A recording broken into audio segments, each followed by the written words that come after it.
Alright guys, so some little bit of storytelling first before we get into showing you the AE86. This was in early August, probably July of this year, July 2015 of this year, and I'm from Vancouver, British Columbia, so it was a hot summer on record. It was pretty damn hot that summer. So anyways, I'm gonna try to cut a long story short here. My friend Eric and we back alley pick. This is my specialty as well. I have a successful eBay store that I've been operating since 2005. I'm known as the Vancouver Picker here, and my friend and Eric, we look for things, and specifically we go to the back alleys of Vancouver and parts of the lower mainland like Burnaby, Coquitlam, stuff like that.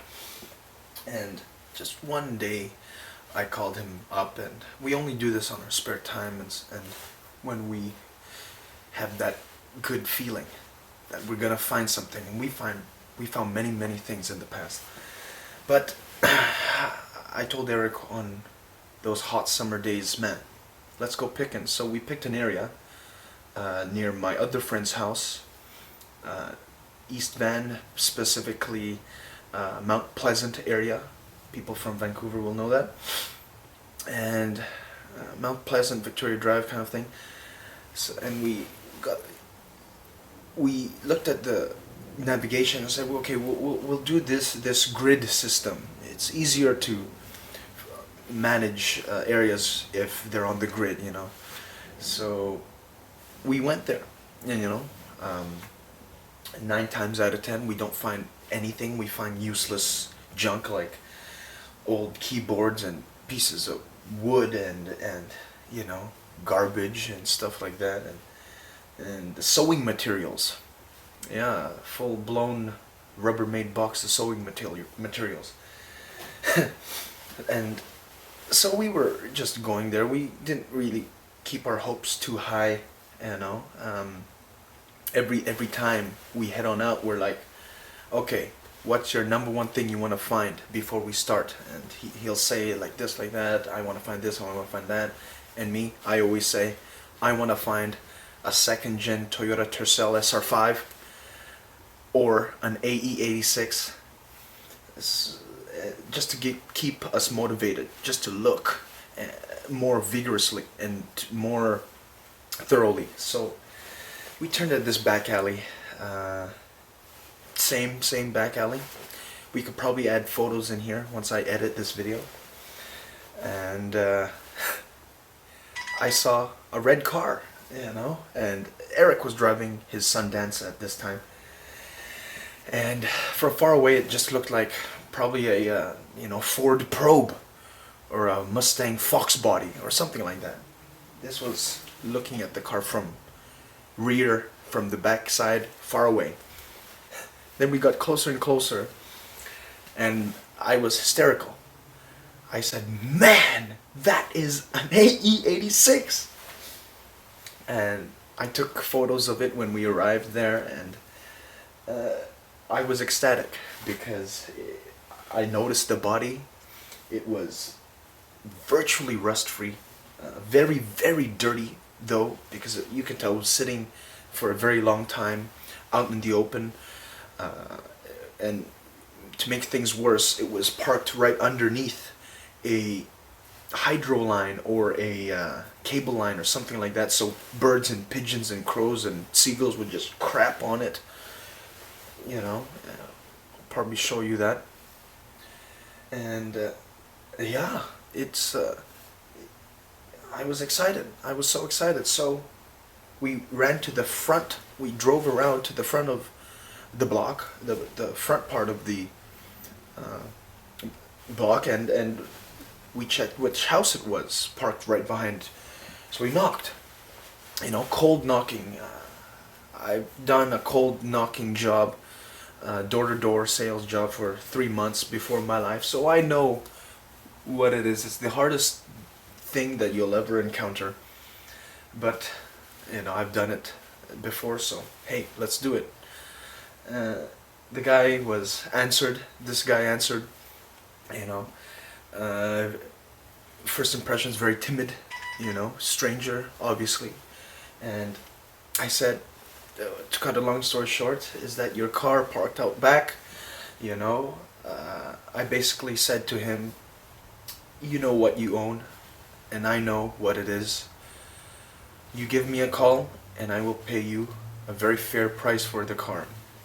He gave me his notepad and a pen, wrote down my number, name, and email, and I didn't ask for his contact information, which was a mistake, because if he didn't want to sell it, I wouldn't been able to hear from him again unless I go to his house again, which is pretty creepy. But that's it. We drove home. We called it a day because this could, you know, we said to each other, it could be something. This could be a deal, you know. So went home and didn't hear from him the whole night. The next day, the next week, he called me 2 weeks later. This was probably the middle of July or something like that. He said, man, I'm interested in selling it. And to cut a long story short, it was a very rigorous and in-depth negotiation session, you know. And we settled for monthly payments. I couldn't afford to pay it out in one payment, or else I'll be, you know, man, big problems. He trusted me enough to make monthly payments to him, and I trusted him enough to honor my payments every month. And what else? Yeah, one thing led to another. It's December now. 5-6 months, July, August, September, October, November, December, 5 months. And it's finally here. And we'll get into it. This is the best back alley find that I've ever found to date. That's a little short story. We'll get into it.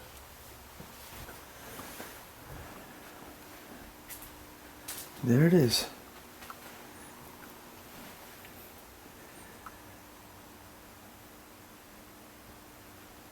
(1986) Toyota Corolla GTS, 155,000 kilometers, all original. The clear coat is very dry, but it's not peeled, and that's the key here. I tested a spot with new finish, the once a year car polish, in this area here and a little bit here, and look at it, just like brand new again. So when spring comes, I'll fully wax this, touch up a couple areas because it does have some scratches on the bumpers and such.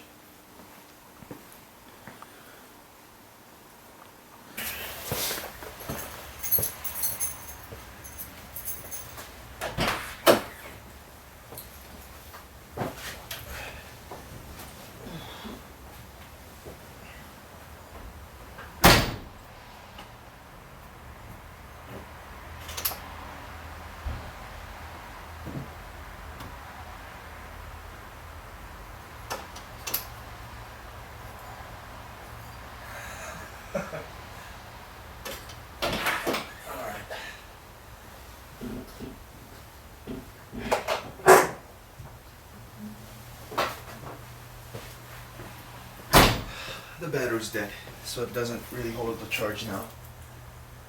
So that's basically helpless. I need to get the charger up, and we'll try it one more time. Alright, so I just hooked up the Moto Master battery charger with engine start system to the battery. So we'll give it a couple of minutes and we'll turn it on to the start mode and we'll see what it does. Alright, let's try it.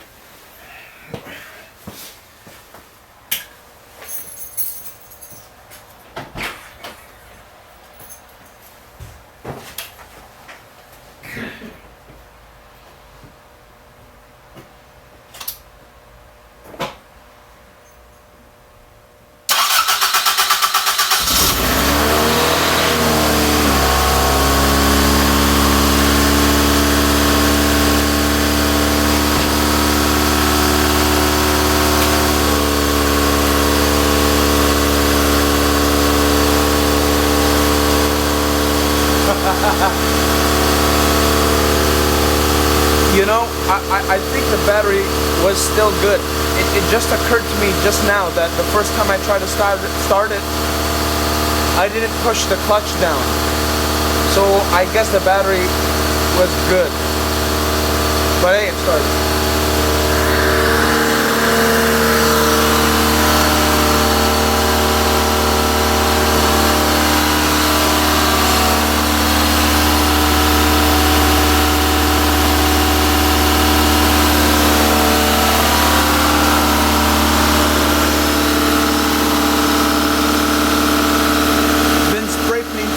Red. I'm gonna restore that, put it to normal colors, factory colors.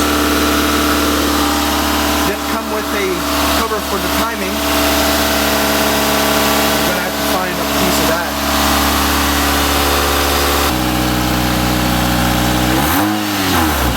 I have a intake leak, I think, or a exhaust manifold leak, but that doesn't hurt at all.